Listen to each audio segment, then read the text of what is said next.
Good morning, everybody, and welcome to Living Astrology with Janet Hickox. It's time to grab your cup of coffee or your tea, sit back and relax so we can chat about what is happening in the stars above us for the weekend. It's Friday, and I hope everybody's excited for the weekend. It's a Father's Day weekend, at least here in the USA. So, all of the fathers out there are going to get celebrated. And we, as a family, are going to be together out in the San Juan Islands visiting my son. It'll be so much fun. That's what we like to do, travel together if we can. And indeed, that's what we are doing. And whatever it is that you all do, even if you're not celebrating a father, somewhere you had a father, celebrate, right? Just celebrate the masculine energy, the father energy for this weekend. And it will be a great time to do that as the moon transits into the sign of Libra early tomorrow, or actually, it's like late today. And let's see, is that correct? Yes, actually, this morning at 11:12 a.m. my time. So that'll be 2 something this afternoon for most of you on the East Coast. And then we start the whole Libran energy for the weekend. So today is also the day where Mercury and the Sun come together in their conjunction. And that has a big impact on all of us. This is called the superior conjunction. So we're going to be talking about that. And we're also going to talk about the fact that both Mercury and Venus on Sunday, and let's see, it'll be Venus first on Sunday and Mercury on Monday will be moving into the sign of Cancer. So we start to break up the Gemini stellium that's been in place, and we change up some of the inner energy of communication, and also of relationships, love, money, all of the Venus kinds of things. And then, of course, that means on Monday, they Venus and Mercury come together in a conjunction at 0 degrees of Cancer. So we're going to talk about all of those things this morning, as well as some human design about the sun and the earth. Woohoo! So let's say good morning to everybody who is checking in with us. Debbie Tibbetts Tumiel, I see you out there. It says it's Friday. Indeed, it is. Julie Calavetti, good to see you out there. And it's always good to have you join us. Tom W., hello to you as well. Christine Buckingham, good morning. Narges, good morning. JLo, good morning. And others of you that are out there that I don't see here in the chat, welcome and good morning to all of you. So, today we're going to start with the transiting moon in Libra because the moon is always going to be about sort of the faster things that are happening to us over the weekend, in this case, or over the day, right? Because the moon moves significantly quicker than anything else. It is something that we really can watch. It is a symbol for our emotions. It is a symbol for our subconscious mind, our intuition. And when it aligns with Libra, an air sign that's known for its association with balance and harmony, relationships, and aesthetics, it makes this a hopeful and relationship loving, connection filled sort of time. It's about interactions with people, especially with our loved ones, and also kind of an uplifting sort of relationship with those people that are around us. So, some of the key themes of the moon's move through Libra are about seeking balance and harmony, an equilibrium, if you will, right? Balance and harmony. I always think about how when we think of balance and harmony, we think of it as coming to some kind of standstill. But everything is in motion, even in balance. So it is an ongoing sort of process. It's not like, oh, yay, I balanced it. I balanced my checkbook. No, because the next day you write a check or you take out money or even later that day. And so you are always having to do the balancing thing. So the emphasis here then would be on seeking the equilibrium or the balance or the harmony in your emotions, in your relationships, and in your daily activities with all of the different peoples that you meet. There's a heightened need for us to find peace. right, during this particular transit of the moon, which means that we can also do that by avoiding conflict, right? A strong desire to avoid conflict is also a part of the Libra moon experience. And we're more inclined as people to compromise or find a mutually agreeable solution if there is a problem or something that crops up. And that is really the beneficial part of what goes on with the moon in Libra, or where Libra is in a chart. And in Libra's transit, I'm sorry, there is something going on here. There. Okay. So when Libra is the place of the moon, we are also focused on relationships. And Libra is also a social sign. So our social interactions, our getting together with others, all of that is in focus. And it might be on our partnerships, and that could be business or personal. It can also be focused on our most significant relationships, our family, our friends, networks, things like that. The social connections is the big deal here too, with networking opportunities, or the search for more meaningful interactions with the people that are closest to us.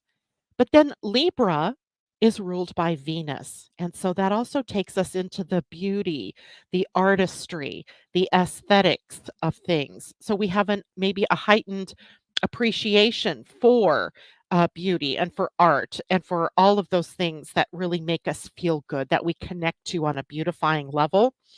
And as well, we may feel more creative ourselves, right? More artistic ourselves, or wanting to get into the artistry of something. We may even, feel like we need to bump up our personal look, or our own beauty regimen, if you will, that type of thing. Personal appearance becomes important. Not that it's not always important. I don't mean that at all. But the moon in Libra just tends to call our attention to where we could be more colorful, maybe, or more beautiful in some way, or doing things of beauty, prettifying, if you will, other things. So also emotional balance. That's another key here, because emotional balance is what Libra is seeking. And stable emotions, meaning I'm not high one minute, low the next. And even if you are, bringing awareness to that for yourself and understanding what it is that you're being asked to balance, right? So not everybody's going to have this like small rolling, field of sort of neutral emotional energy. Some of you may experience the whole idea of the Aries Libra axis, which is love on one side, war on the other side. But the key is that the energy is there for you to bring conflict into some form of calmness or neutrality, or at the very least be able to offer up a more harmonious way of solving an issue. A diplomatic, there we go, a diplomatic approach to solving problems, one that's more fair, a Libra word, one that's more harmonious, a Libra word, and also more balanced, right? Also a Libra word. So this might be leading us to improved communication with our loved ones or with our friends. It might be about strengthening the connections that we have with one another, but also creative inspiration, and all of that is a part of this. So it'll be a weekend to foster your relationships, right? Make the most out of them, and also to nurture yourself and others. Don't forget yourself in all of this. Nurturing, the love between you and another, but also fostering the love that you have for yourself. All of that is a part of the moon as well. Now, challenges, because there's always the opposite side, right? We want to make sure we know what it is that the Achilles heel might bring us, and one of that is an over avoidance of conflict, where we're suppressing our emotions, where we're suppressing our own needs and our own feelings. And that leads to people pleasing behaviors, right? On the low side of Libra is that people pleasing tendency to over please others at your own expense, which is why the self nurturing component of the moon in Libra is so important, right? If we don't take care of ourselves, we have nothing left over to help others. And one of the biggest issues with a Libra or with Libra in a chart, and you all have Libra somewhere in your chart, is the difficulty in making decisions.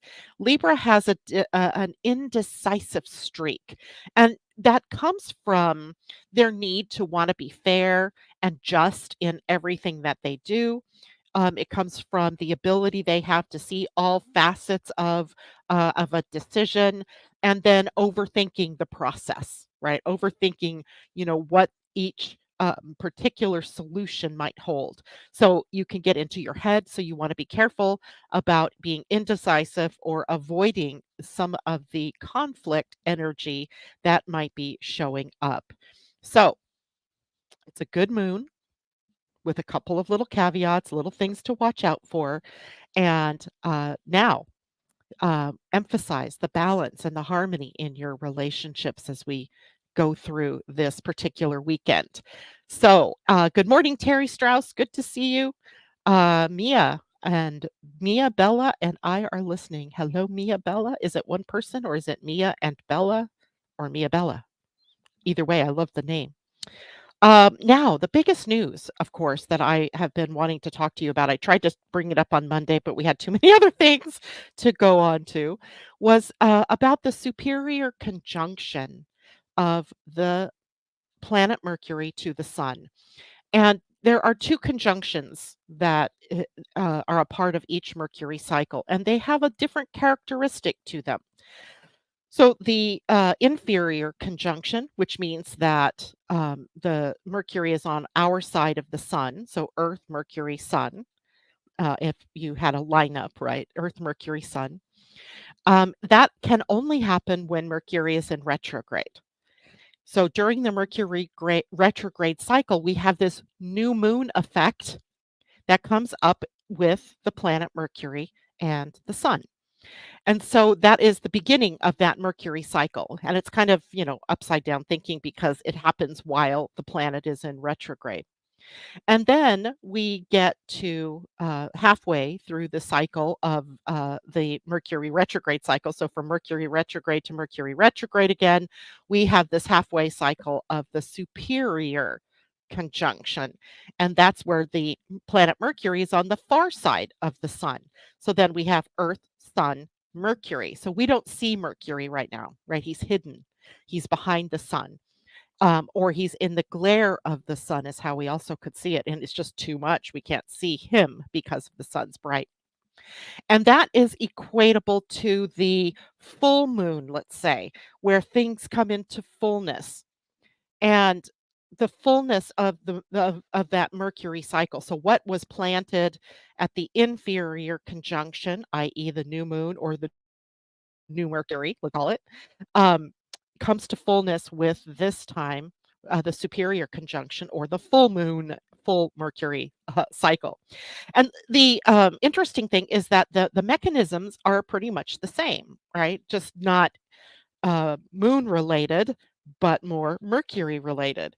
So we have the ability at this point to set new intentions, but they're going to be more focused toward or at the new Mercury, the inferior conjunction, we have that new moon feel, the new Mercury setting intentions for communication, the mind, beliefs, and all of these kinds of things.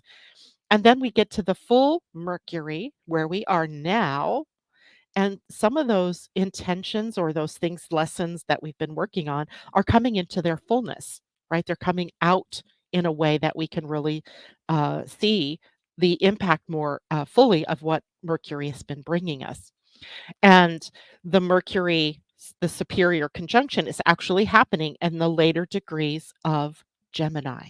All right, so Gemini, the sign that Mercury rules. So this makes it a more potent time for all of the Mercury things to come into fullness.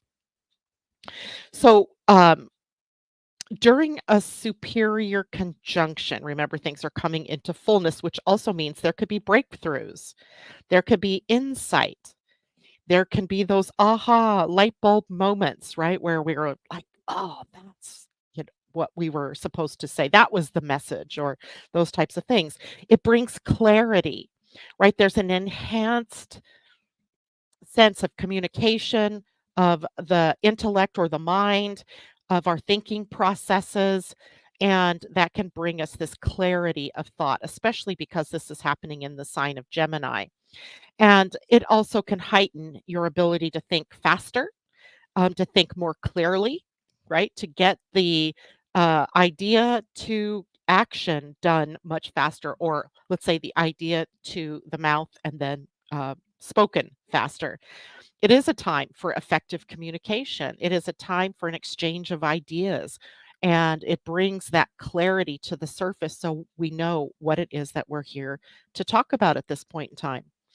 Learning and curiosity, another big thing here. This period of time, this part of the cycle of Mercury really increases or encourages us to learn more, to kind of reach out with our curiosity to gain more insight or to gain more information or to gain more knowledge, explore new topics, all of this kind of thing, gather information that benefits you in a way that you can share with other people. It is also a time for a bit of new perspective, let's call it that, where you can see things maybe in a different way than what you had been seeing them before. The conjunction, offers us a chance to refresh our viewpoint, our thoughts, and our approach to communication and learning. And all of that brings us this potential for insight or innovation. Innovation meaning how we think about what we think about and how we find or seek solutions to things that have been problematic for us. So expect that maybe some fresh ideas come up and that it's a time for thinking outside of the box, right? This is air energy, right? You have Mercury, an air and Earth planet. In Gemini, he's playing the role of air. And you have the sun in an air sign. We have Pluto in an air sign.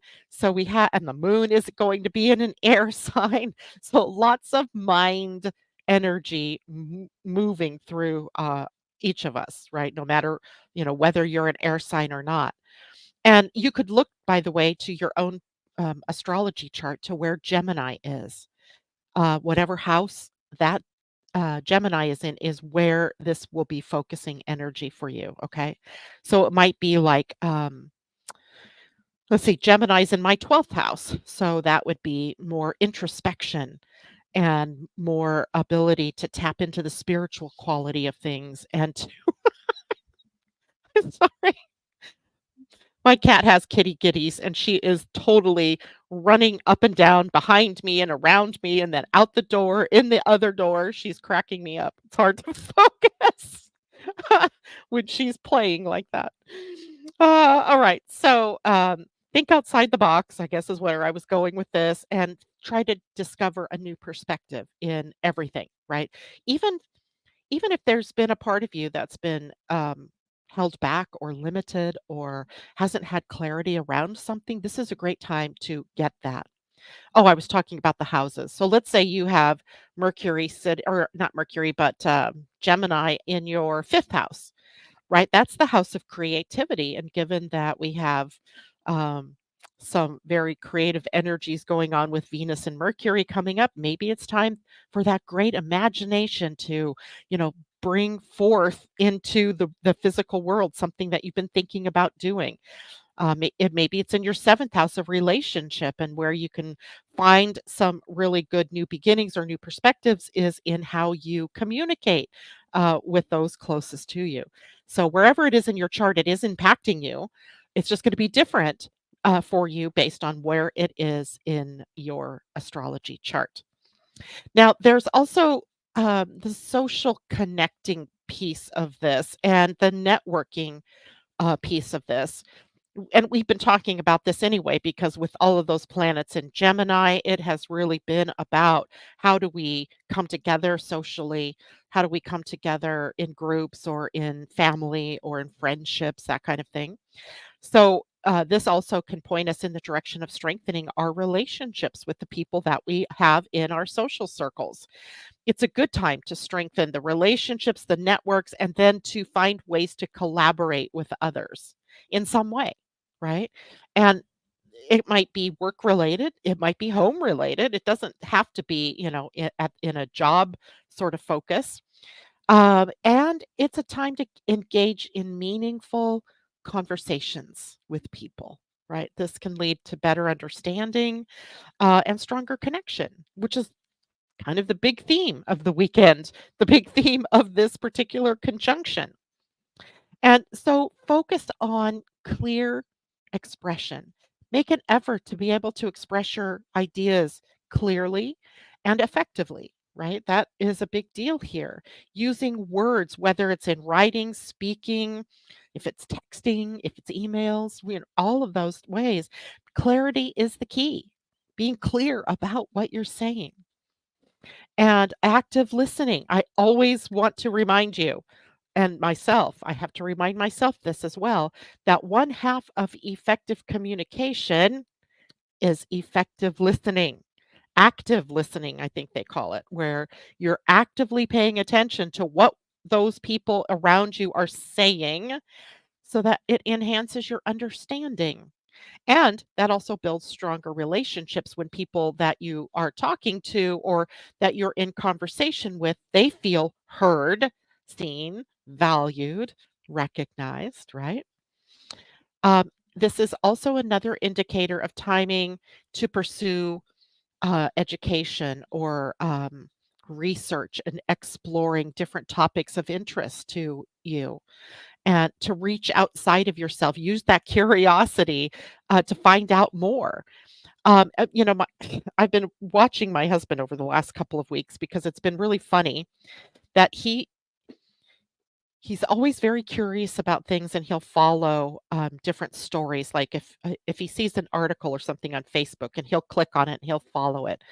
And I'm always trying to remind him to use his mind effectively. You have to see all sides. You are a Libra, you can see all sides because he gets really caught up in what I think sometimes is a lot of fake information. It's so easy these days, right? I mean, every story seems to have this fake kind of feeling to it. Is this really real? Um, and it's amazing to me how easy it is to fall into that.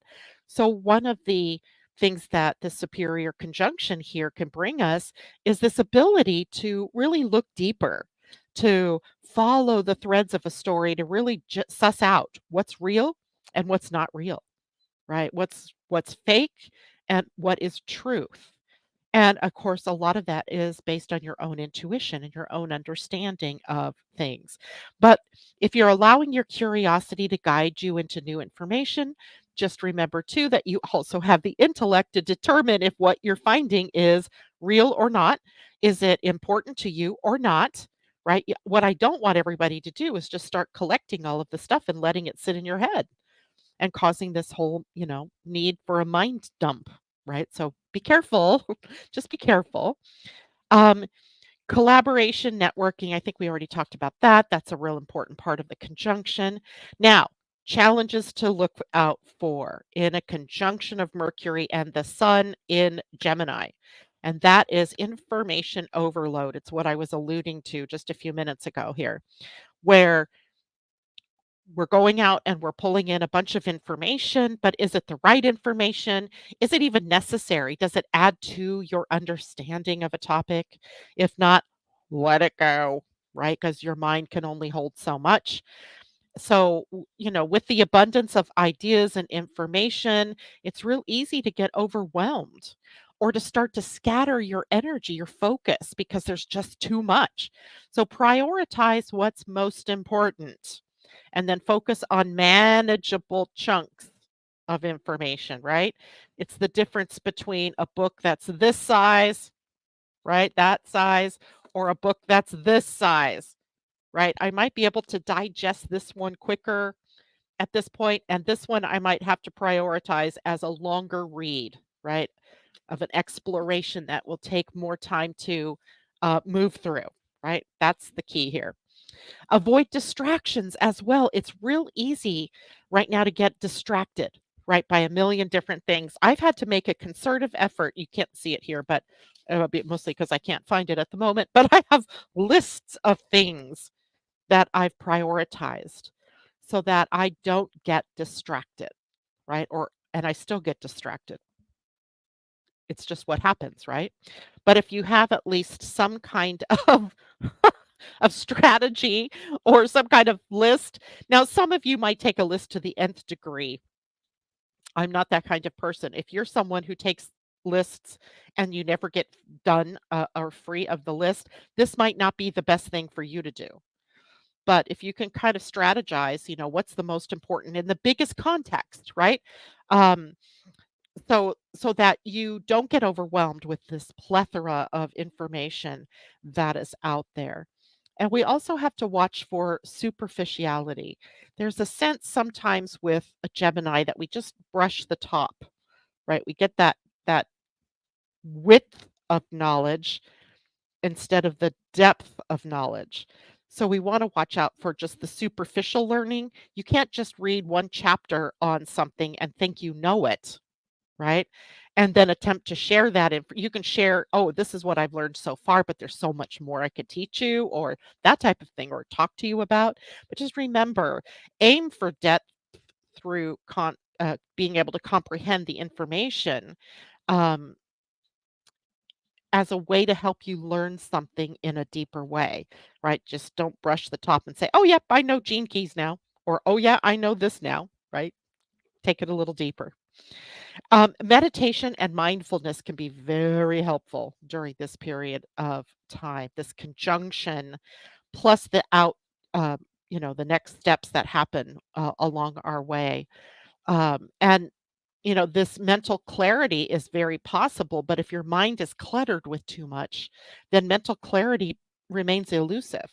So, meditation and mindfulness can help us do that. And be mindful in your communication with people.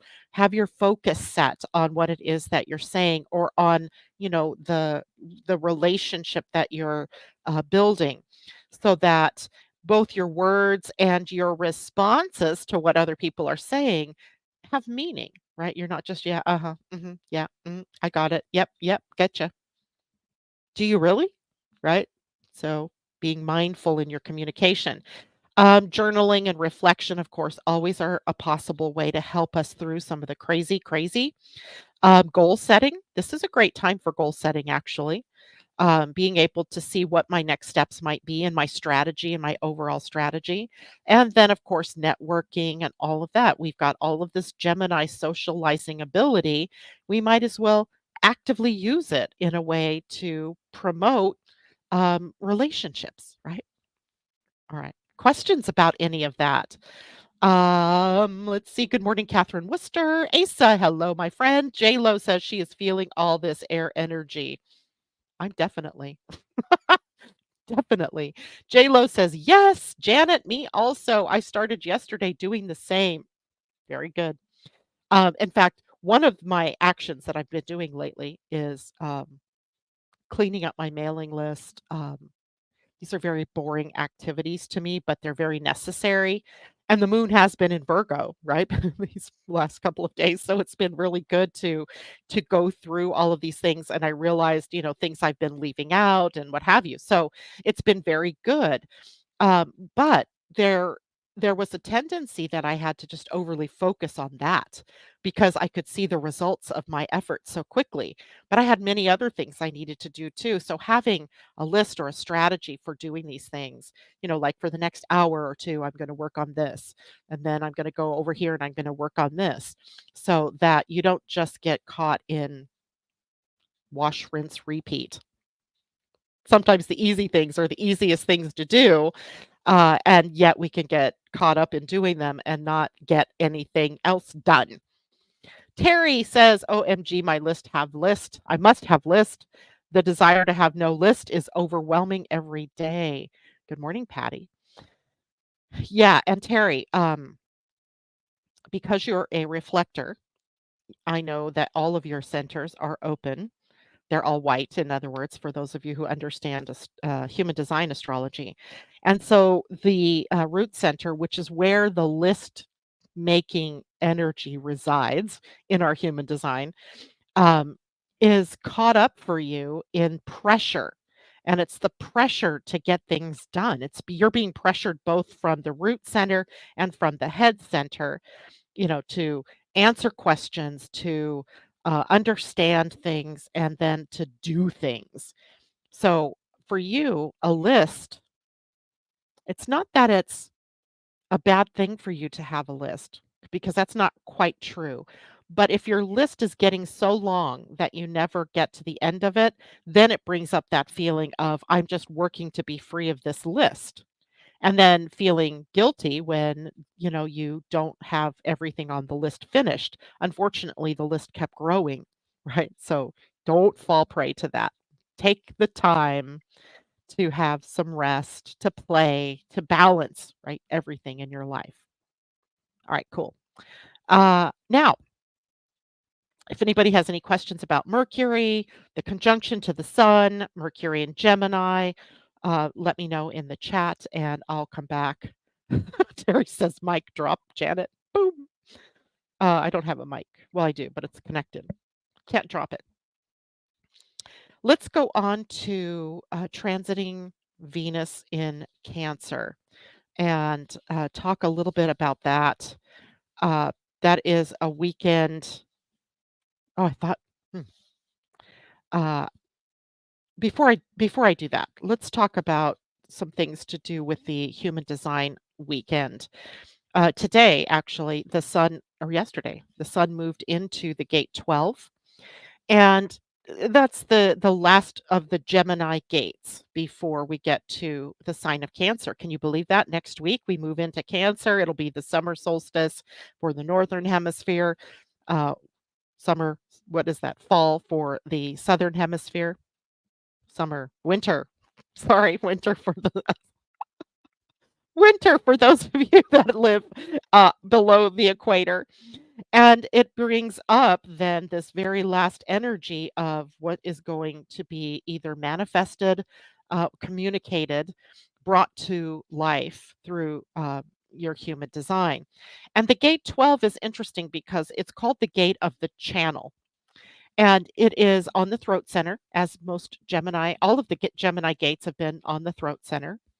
And it is an energy that is responsible for manifesting and communication, but not manifesting like in the law of attraction, not in that sense, but in the sense of as energy moves up through the human design, the body graph, the actions and so forth that we're trying to take to get something done, let's say, it moves into the throat to actually be brought real into the world, right?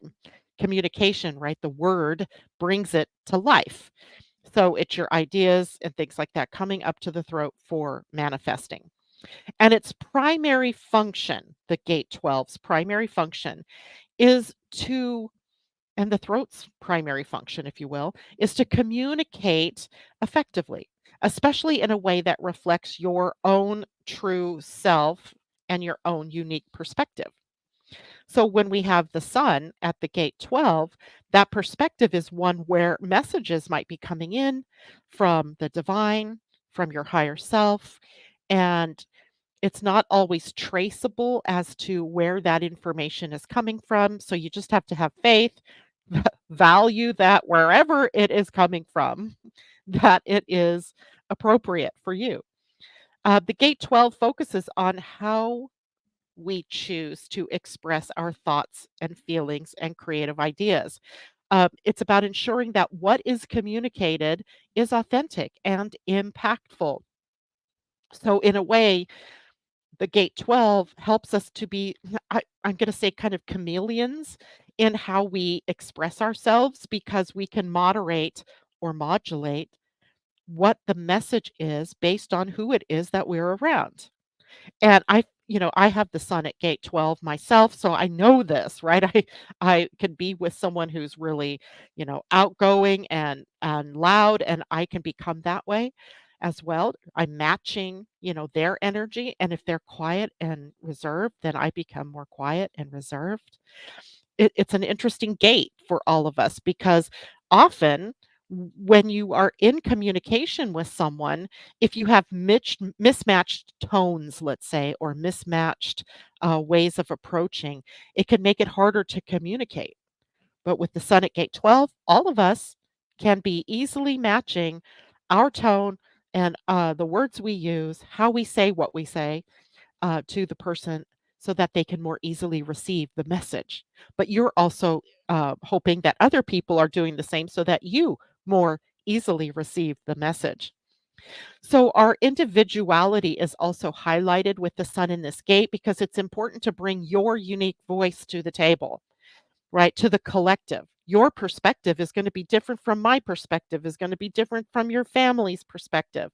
We don't want to hear, just the same thing over and over again, right? We want to be able to interact with people in a unique sort of way. Now, the gate 12 is also a gate that by nature is shy 1 minute and bold the next. Even though it connects down to the gate 22 in the solar plexus or the emotional center. But the gate 12 can sometimes be very shy or can be very cautious about what it says when it says it. So there's an inherent sensitivity that we have to timing. Like, is it the right timing to say this? Is this the right person to say this to? Comes up for all of us. So we might have more careful consideration during this next week about what we say or when we say what we say. And by the way, this is from June 13th through the 19th. So we have, another 6 days or so of this, or 5 days of this energy to work through. So being careful in what it is that you have to say comes sort of naturally, or you might find that this is the need that you have to be very circumspect in what you're saying. The gate 12 does bring articulation to the surface here. So our ability to be more eloquent, to convey our thoughts more clearly, there's a sort of talent that might come up for everybody during this time about finding the right words to express maybe a complex um, theory, a complex set of emotions. And this can be inspirational energy as well, the ability to communicate, to inspire, right? To make others feel higher, to make others feel better. And reserved, there's also that reserved part. The throat center is so tricky, right? Um, every one of us has a desire to be heard, seen, valued, recognized for a contribution that we're making to the world. That's amped up a little bit right now, too, because the gate 8 on the throat center is being populated by Uranus. So we have, throat center energy that's really front and center for us at this point. Um, So the concept of being reserved in what you say is an important one because you have to balance between not saying anything with saying the wrong things, right, at the wrong time. So don't let your hesitation to speak to something stop you from saying it at all. Just remember to check in with the person that you're talking to find out if it's something, if they're willing to listen for a minute while you vent, let's say, or listen for a minute while you share something, an insight that you might have had for that person. So always asking, being very clear about, is this person ready to hear what I have to say? Okay. I hope that makes sense. Challenges. Now, all of us, not just those of you with gate 12 defined, if you have gate 12 defined, this is going to be a bigger drumbeat, perhaps. The challenge is self-doubt. This Even though this is not necessarily the gate of doubt, self-doubt can come in regarding the worthiness of your voice or the worthiness of your ability, or even should I say what I am thinking or what I need to say. So, worrying about the impact of your words on others, and does that come from a place of self doubt? So, that's a challenge during this time. Given the sensitivity in this gate, miscommunication is also something that we have to be aware of. Choose your words wisely, right? If you are an emotional wreck, it is maybe not the best time to be having a tender conversation with someone, right? Overthinking, and even though this is throat center energy, not necessarily connected to the mind, although lots of gates on the throat center connect to the ajna. And if that ajna is connected to the head, then you have, a lot of thinking from a lot of speaking from what you're thinking or what you know. It is a time when we may overthink. This is still Gemini energy. So it connects, what we're thinking to what we say. And we can miss opportunities to say what we needed to say. You go away saying, I should have said this, right? Those you've all probably had that feeling before. I should have said XYZ and I didn't. Darn it. Um, we delay communication, right? We stop ourselves from saying what needs to be said. But there's some real potential for growth while the sun is transiting the gate 12. And that's because we're here to learn to embrace our own authentic voices and to share your authentic voice with the world. And that leads us to build confidence in our message, confidence in our actions, balancing communication with listening, all of that kind of stuff. Now, that's where the sun is for the week. The earth, the grounding, right? What we need to ground in is at the gate 11, which is a gate that sits on the ajna. It leads down toward the throat, and it's called the gate of ideas. And it's interesting because the gate 11 is, when it's defined, brings up a lot of potential for ideas. It's like an idea rush, right? So, all of us now, with gate 11 being defined, are engaged in perhaps a lot of ideas. There might be a lot of things flashing through your mind. Its primary function is about the generation and sharing of ideas, providing that continuous sort of stream of innovative thoughts and concepts. And yet, the gate 11 also is a little bit of a warning to us that not all ideas that we receive are meant for us to take action on. So that might be how we need to ground ourselves. Is this the right idea for me to take action on? Okay. So the themes here are definitely about idea generation. It is a brainstorming kind of energy. So if you need some, inspiration, find somebody to brainstorm with, right? Throw out all of the ideas. You're not going to take action on all of them, but don't be afraid to bring. It might be the least likely thing that you say that could be the best idea ever for the solution to your problem. So don't be afraid to process, to brainstorm, but just know you can't take action on all those ideas, right? Just the best ones, just the best one or maybe two, or if you're a manifesting generator, maybe three, not all of them. Okay. This is a gate that allows us to think conceptually. In fact, I want to say that in quantum human design, this gate is now called the conceptualist. Because individuals that have this gate, or when we all have this gate defined by transit, we can think more abstractly, more in the bigger concept of things, as opposed to the minutia of things. So we see connections and we see patterns that others might miss. Um, so it's helpful to have that energy when you are an idea generator, right? Sharing is another big thing, and influencing, sharing ideas with others to help inspire them to do something, right, into thought or action. Like I said, not all of the ideas are yours to act on, right? Some of them are just purely for you to share with others. Now, gate 11 is innovative, it is visionary, and it's influential. So the gate 11 is about, shaping our thoughts and the actions of those around us, right? Through ideas, through sharing, through collaboration in some ways. The visionary aspect here is about the ability to envision future possibilities, not necessarily the actual, but the potential, and often thinking ahead of our time, right? Thinking ahead. And of course, innovation goes without saying, right? Being creative and challenged yourself to do something in a new way, to share that new way with others. Challenges with the Gate 11. Watch out for overwhelm. The flow of ideas can sometimes just feel overwhelming. And there, I have a couple of friends out there that I often share ideas with. And when I'm on a roll, you cannot stop me. It's just idea after idea keeps coming. But and it does get overwhelming because you're left at the end of that going, well, which one? Which one? Scattered thinking. This can contribute to our having so many thoughts going on in our mind that we totally lose focus. Implementing an idea can be a problem, right?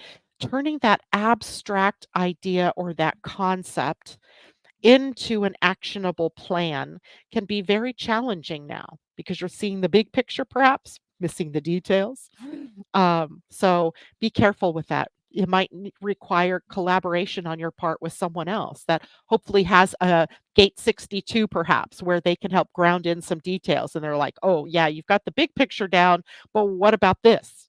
Right? What about the details?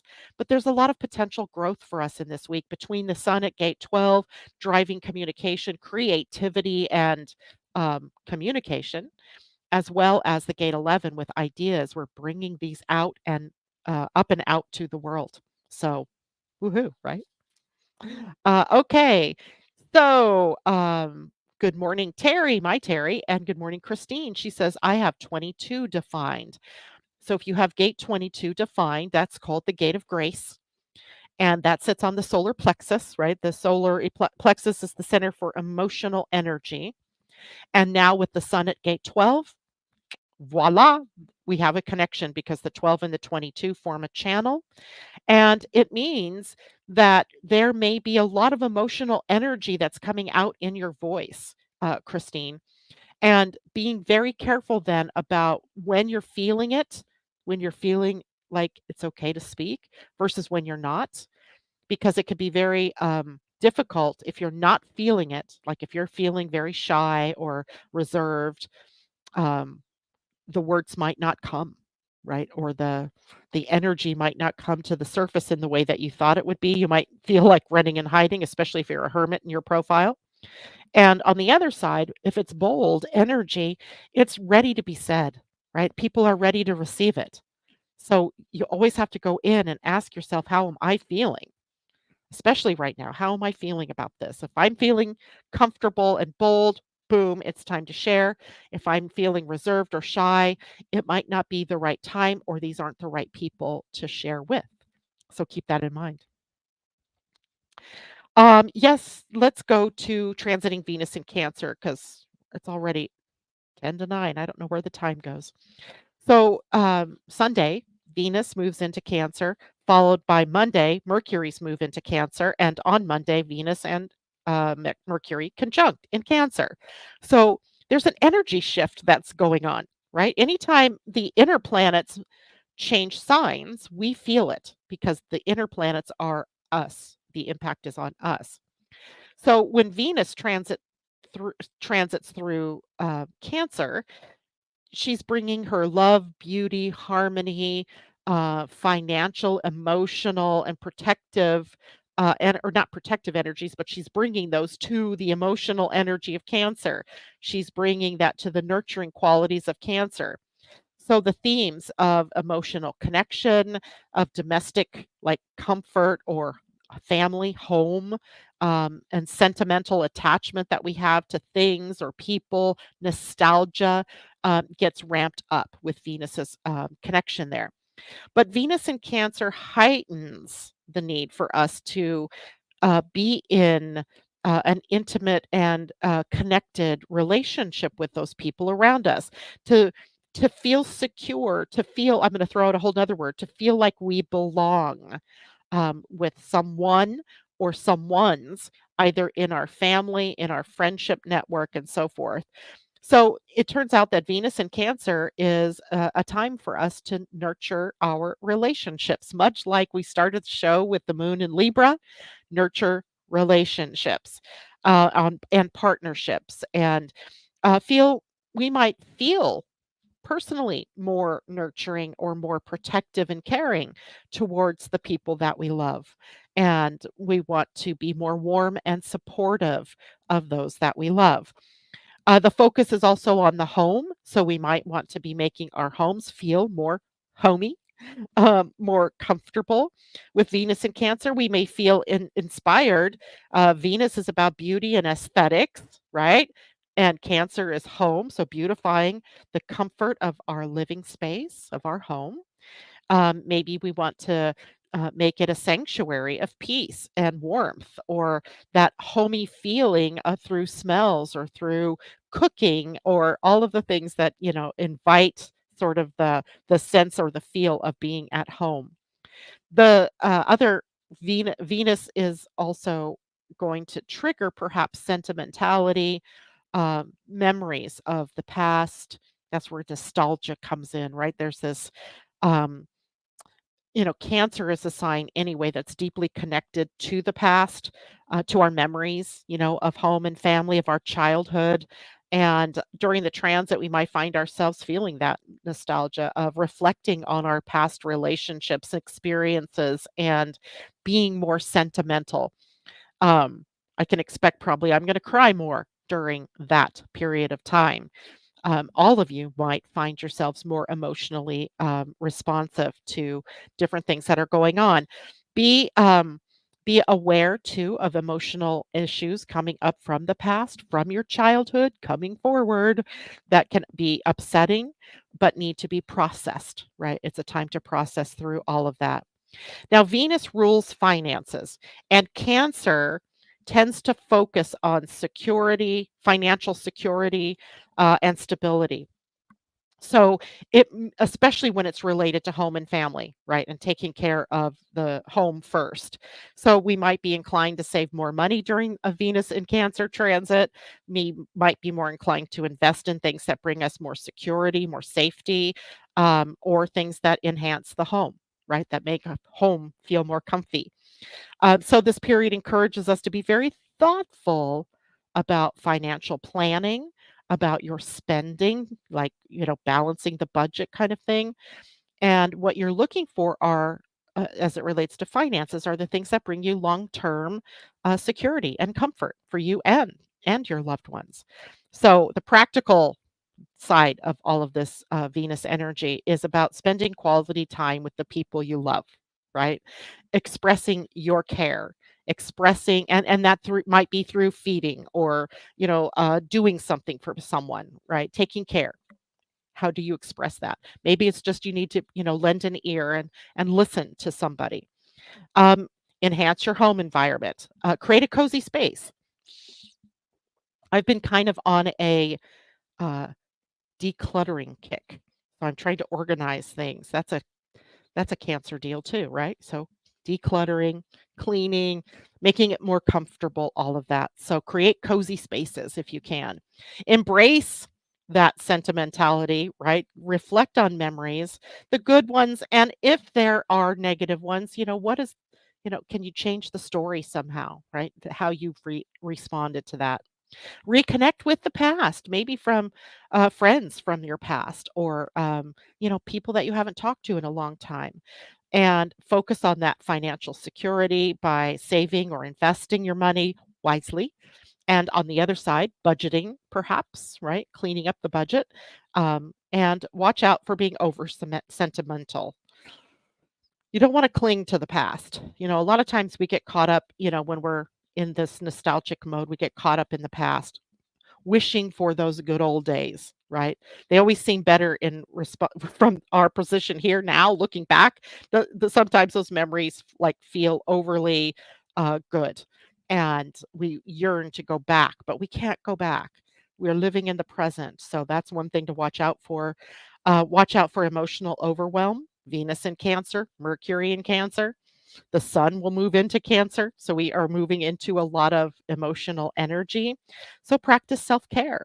set boundaries with people. Watch out for being financially over cautious too, because that would stem from fear rather than, financial wisdom, or activating a need for balance. What you are doing is coming from fear. And then, of course, that changes to lack and scarcity. So it's a good time. It is an emotional time, and it'll also impact our finances.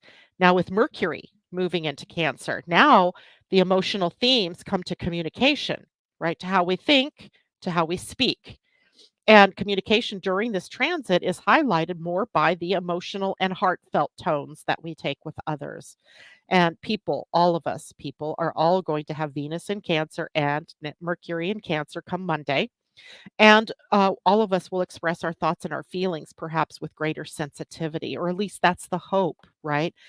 Not that you're emotionally vomiting on people, but that you're being very clear about nurturing through the tone of your voice, that type of thing. Conversations aimed at deepening connections are also favored. Um, our intuition is also heightened, interestingly enough. Cancer is a sign ruled by the moon. The moon takes us into our higher thinking, our intuition. So we have heightened intuition with Mercury in Cancer. Reliance on our intuition is also heightened. Our gut feelings, right? I have a gut feeling that this. Um, Sensitive reactions, right? People may react more sensitively to you, to your words, to your actions. So we might need to be more gentle with one another over the next few weeks. Again, home and family also get focused. Um, Emotional intelligence. Also, this is like a Mercury in Cancer gives us an opportunity to really understand emotional energy in a better way. And, being able to tame the reaction that we have, in that emotional knee jerk type energy. So, that can lead us to being more empathetic in our communication, being more self caring, self nurturing, gaining emotional insight that we can share with others without being reactive. Um, Protective instincts also come to the surface here, both in Mercury and with Venus here.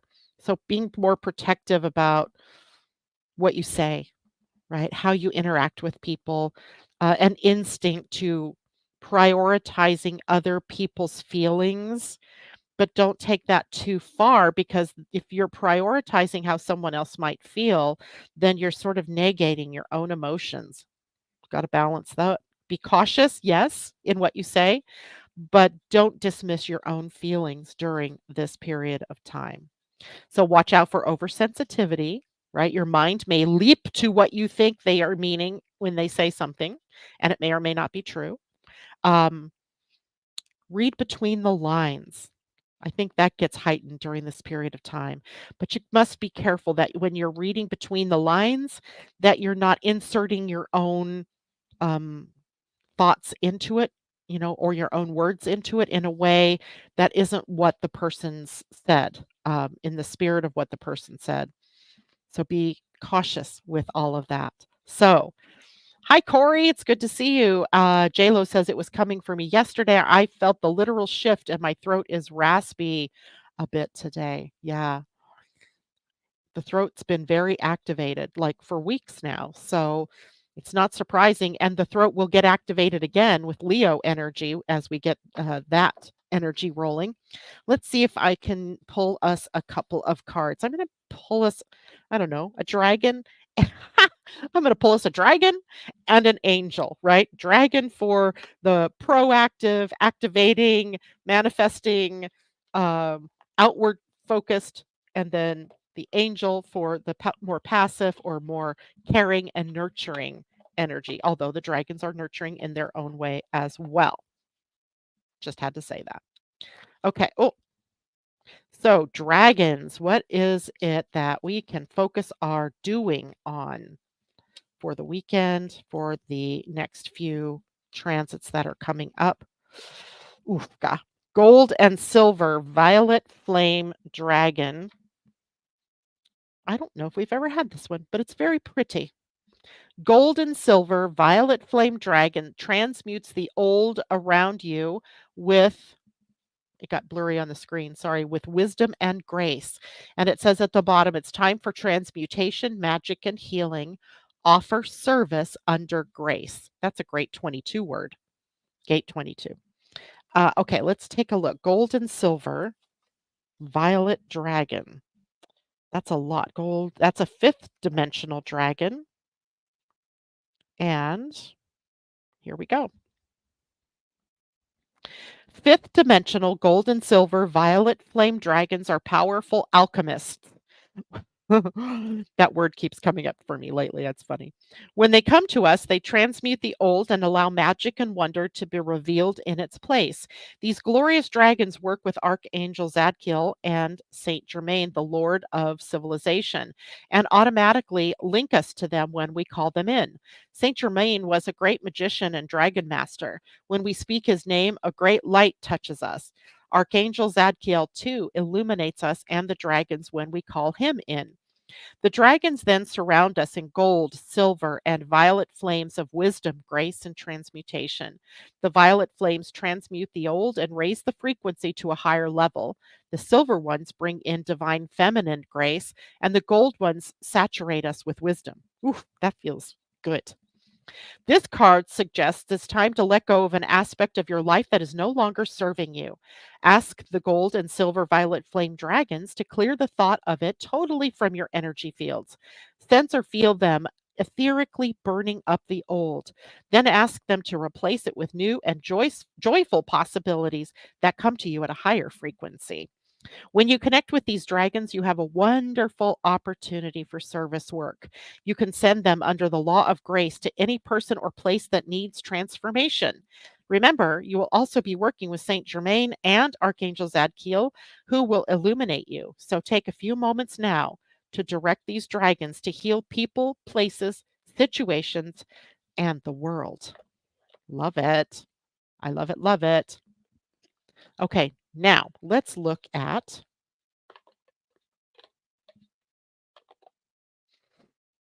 the angel, right? The angel. Oh, that one got turned around. So this is a deck by Kyle Gray called the Angel Guide Oracle. And I he's also got another new deck out, Joy and Contentment. This is a lovely card, Joy and Contentment. Let's see what this is all about. And Hij.